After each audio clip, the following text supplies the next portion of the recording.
In a fight that was originally booked for 2 weeks ago, we have the UFC debut of Germany's own monster Mandy Bohm. She's going to be taking on the Queen of Violence, Ariane Lipski, the former KSW Queen of Violence. I guess that's why the nickname is there. But Matt, we previewed this fight 2 weeks ago. We profiled this debut 2 weeks ago. Bohm was out of the fight camp because, unfortunately, as a YMH reference, you didn't follow Proto. There was a little bit of a COVID scare there, but it ended up, it was COVID, and then the fight was rebooked really, really quickly. So we end up getting this fight.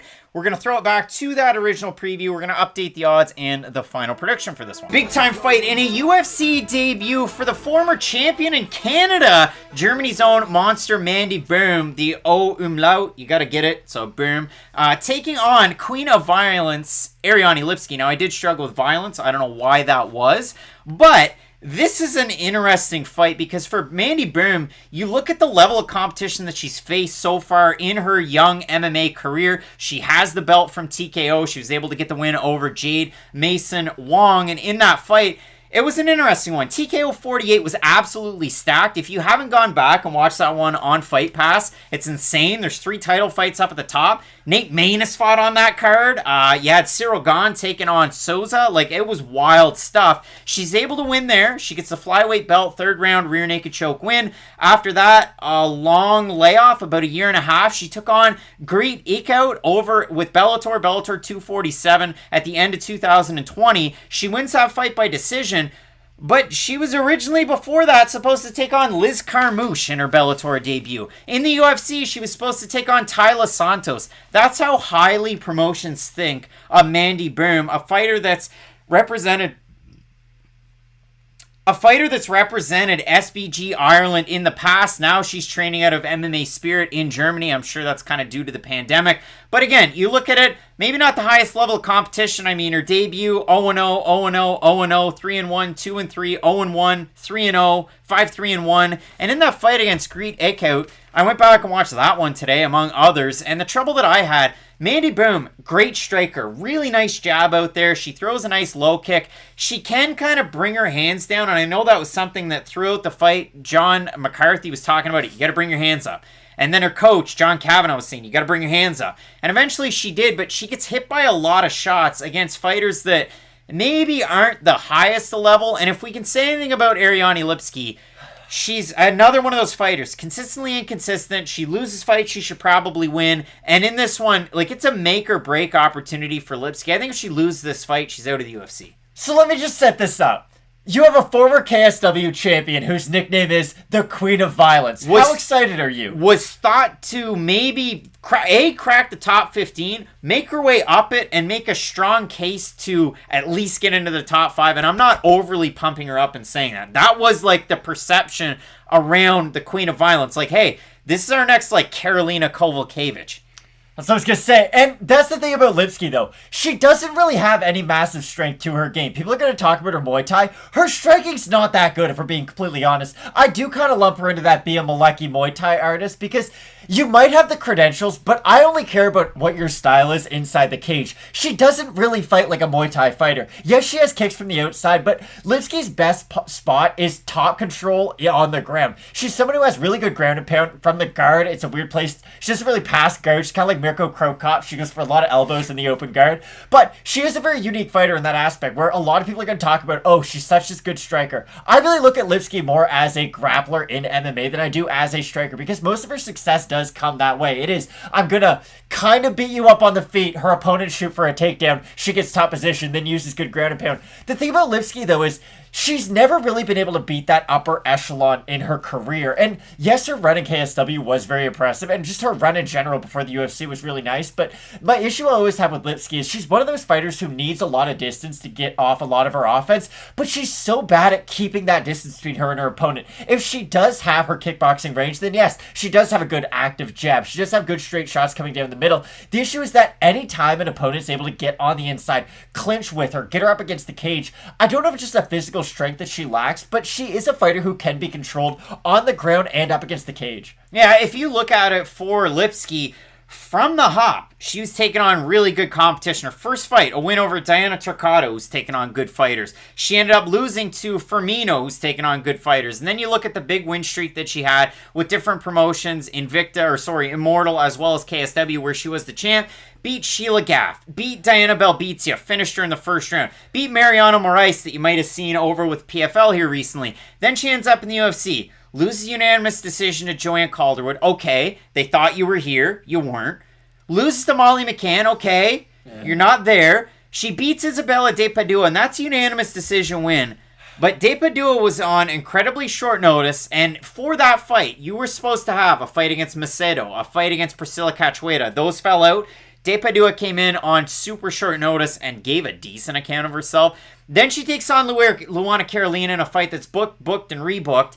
She wins that one by wild knee bar. Was it Sulev stretch? Was it knee bar? She let out the crazy yell. It was awesome. She gets completely dominated by Antonina Shevchenko. She gets dominated by Montana De La Rosa and finished. Well, by the way, that was a hair shy of 3 months ago. So it is a really quick comeback for her, whereas Mandy Bohm's been out for quite some time. Her last fight, again, like I said, with Bellator against Greet Akout back at Bellator 247 almost a year ago.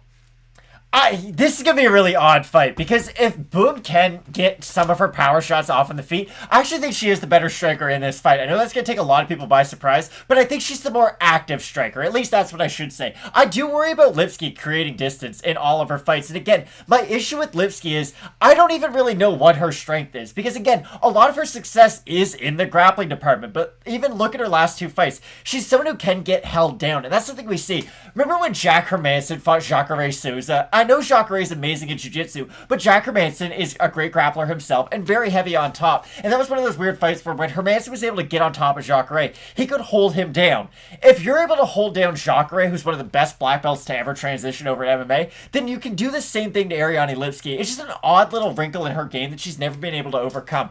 Off of her back, she isn't good at all, but in top position, she does have success. So this fight could go pretty much any way. I think if Lipski loses this one, it's fair to say this is probably it for her UFC career. Unless, I don't know, maybe Dana White likes her like he likes Sam Alvey. Hey, Sam, you've lost 9 in a row. We'll throw you out there again. Ah, it's the judges! Yeah, I don't know who you're yelling at, Sam. You didn't throw a punch in the 3rd round. I think Mandy Bohm can actually win this fight. That might be a controversial thing to say, but I honestly do think that with her combination of clinch control and her activity on the feet, I think she's going to be able to beat Lipski. I just don't think Ariane Lipski's the fighter that I thought she was coming into the UFC. I think the fighter that's undefeated and the favorite is going to win. I know it might be controversial. I went back and watched a lot of tape on both these fighters. I think Mandy Bohm, again, if she's moving out there, orthodox stance, pump the jab, pump the jab. The trouble that she has is she is a striker. She's training with Katharina Lehner that you might have seen on The Ultimate Fighter. That was the same season 28 where you had who? Macy Chasson, Pannie Kianzad in the finals. But you look at it for Boom, and she goes out there, she throws a lot of wild looping shots, and she's not very defensively sound. So any fighter that can throw straight shots at her, they're going to have a lot of success. But Mandy can mix it up. She can work in some of those takedowns. She's not really able to hold a lot of fighters down. Greet Akout, I didn't find her Ariane Lipski could prove her wrong, though. I didn't find Akout in her last fight to be a strong fighter whatsoever. I know, again, positive record, 5-3-1, but it wasn't the greatest. Again, hands low. Not the greatest striking defense, taking on a decent strike. So ultimately, it was COVID-like symptoms that Bohm had experienced coming into the fight against Lipski, and the fight was canceled. Not that far out from its original date. Now we get it here a few weeks later. I said we'd update the odds. Bohm opened a -125 favorite. She's she's -106 or thereabouts right now. Ariane Lipski, slight underdog at open, +100. She's -116 right now. If we head on over to Topology for the votes, 65% of 982 total votes going with Bohm to get the win, 83% by decision. For the 35% that have Lipski, 68% by decision. Matt, we talked about this fight extensively. To go back into a time machine from 2 weeks ago, I had Lipski, you had Bohm to get the win. Are you still feeling that way here? This is my problem with Lipski. She reminds me a lot of Patrick Beverley playing this season for the Minnesota Timberwolves. Like, no, hear me out. If you don't do well this time, it's over. Yeah, it's true. See? Perfect comparison, like Patrick Beverly. If this team doesn't work out for you, this is probably it in the NBA. For Lipski, it's the same thing. We heard about the violence queen coming over from KSW. We all had such high hopes for her, and she never really has been the fighter that was promised coming over. I do think Boom's going to be able to win this one, and I do feel like this will probably be Lipski's last fight in the UFC. I'm still not digging Mandy Bohm's striking, and for those reasons, I like Lipski in this one there. I mean, is Bohm going to work for the takedown? Is she going to be able to get it? I don't see it happening. So if it's just a pure striking matchup, is Bohm like a Shevchenko sister? Antonina? No, I don't think so. Is she in the realm of some of the fighters that have beaten, like Montana De La Rosa can grapple and then she can switch it up and strike a little bit. She can't strike at all, Craig. I don't think she's that great, but she did finish. Ariane Lipski got on top, finished it out. Molly McCann was able to get the win. What a fight against Jiyeon Kim here recently. That was great, but yeah, for me, I like Lipski in this one. Maybe not the most confident of picks, but I just haven't seen it from Bohm in all of these fights. So for me, I've got Lipski. You're going with Mandy Bohm. Take from that what you will. Lots of fights on this card. I can't wait for Cameron Van Camp and Nicholas Mata to make their UFC debuts. So you're not going to want to miss that. Smith taking on Spann in the main event. Keep locked in with Fight Night Picks, as we always say. Let's get into it.